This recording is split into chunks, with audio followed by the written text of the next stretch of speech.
আমরা এখানে একটা ছোট বিকার নিয়েছি, তার মধ্যে এই যেটা দুটোকে মিশিয়েছিলাম সেটা যোগ করে দিচ্ছি। এই দুটোতে জল মেশাতে দেখলে শুধুমাত্র কালার চেঞ্জের বাইরে আর কিছু হলো না।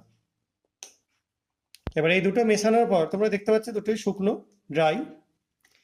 এর মধ্যে আমরা এবার এই মিথাইল অরেঞ্জ সলিউশন যোগ করে দিচ্ছি।